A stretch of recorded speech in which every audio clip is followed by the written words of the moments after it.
Deep in the silent, frozen darkness of space, a small pod tumbles through the void. It's a Kryptonian escape vessel, caked in eons of interstellar ice. As it enters Earth's gravity, it becomes a fiery meteor, streaking across the sky before crashing into the vast, remote wilderness of Siberia.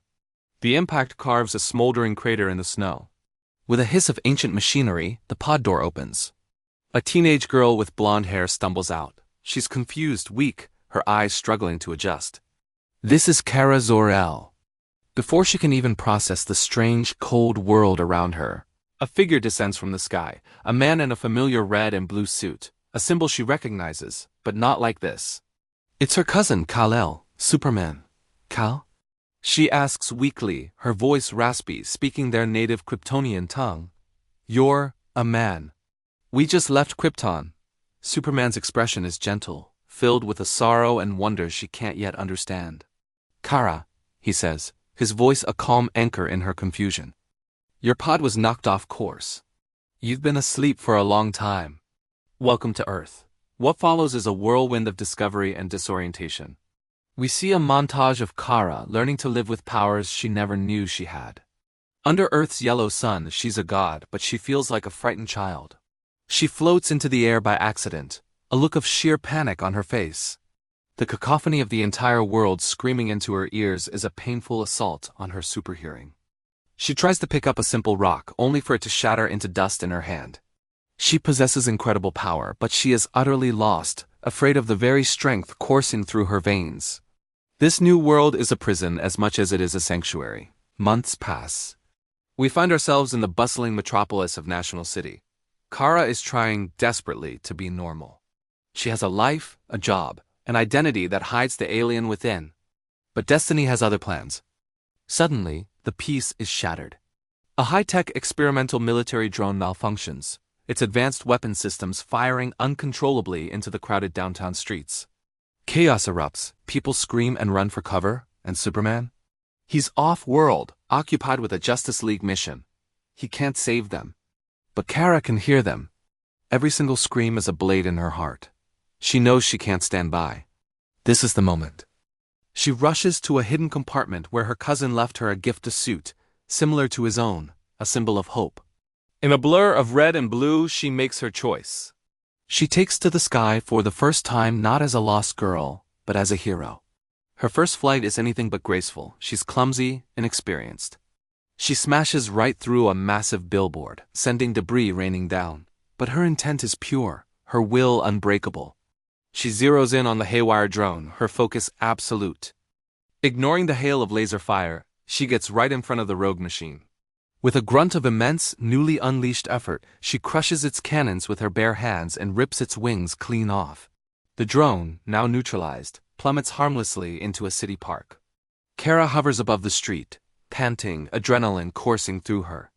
Below, the initial fear of the civilians turns to awe, then to cheers.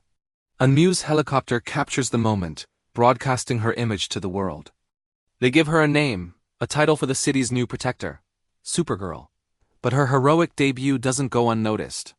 Deep in a secret military bunker, General Sam Lane watches the news report, his face a mask of contempt and suspicion. Another one, he growls, his voice dripping with distrust for these alien powerhouses. He turns to an aide. Activate Project, Reactron. In a secure chamber, a soldier is being armed, encased in a massive lead-lined containment suit. This isn't just armor. It's a weapon. A technician locks a glowing, golden kryptonite core into the suit's chest plate. This is Reactron, a purpose-built Kryptonian hunter. His mission, neutralize the new threat. The confrontation is swift. Reactron finds Supergirl in the city center. She moves to engage him, ready for a fight, but as she gets closer, a wave of sickening weakness washes over her. It's a feeling she's never experienced, a deep cellular pain. A sickly golden radiation pours from the core in Reactron's chest. My core emits synthetic gold kryptonite radiation. Reactron's voice booms through his helmet's speaker. It won't kill you, it will just strip you of your powers. Permanently. Panic mixes with the pain, but Kara fights on.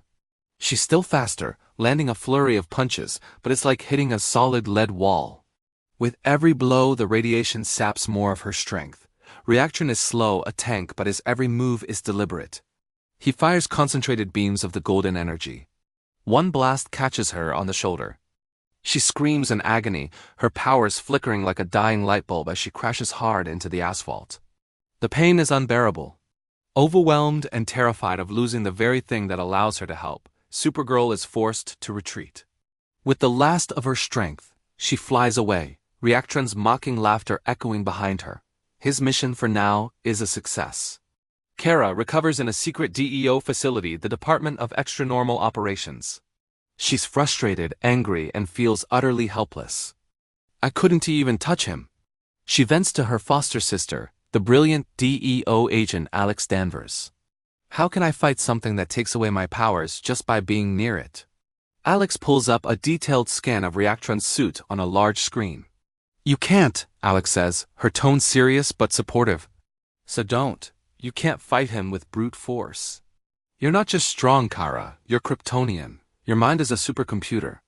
You have a super intellect. Think your way out of it, the words click. Mind over might. A plan begins to form, a strategy that doesn't rely on trading punches. It's time for a rematch. Supergirl takes to the sky, but this time she's not flying into a brawl. She's flying into a chess match. She never gets close to him. Instead, she flies at supersonic speeds, circling Reactron from a safe distance, a red and blue blur he can't track. Her target isn't him. She unleashes her heat vision, but not at his armor.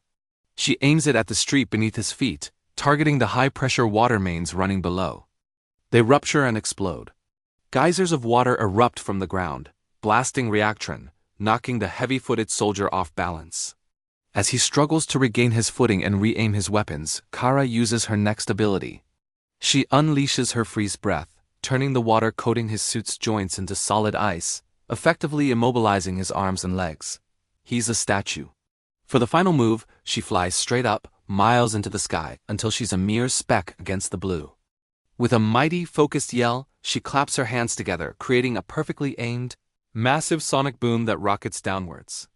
The shockwave, a physical manifestation of sound, slams into Reactron's containment suit. The chest plate, already stressed and made brittle by the ice, cracks and shatters.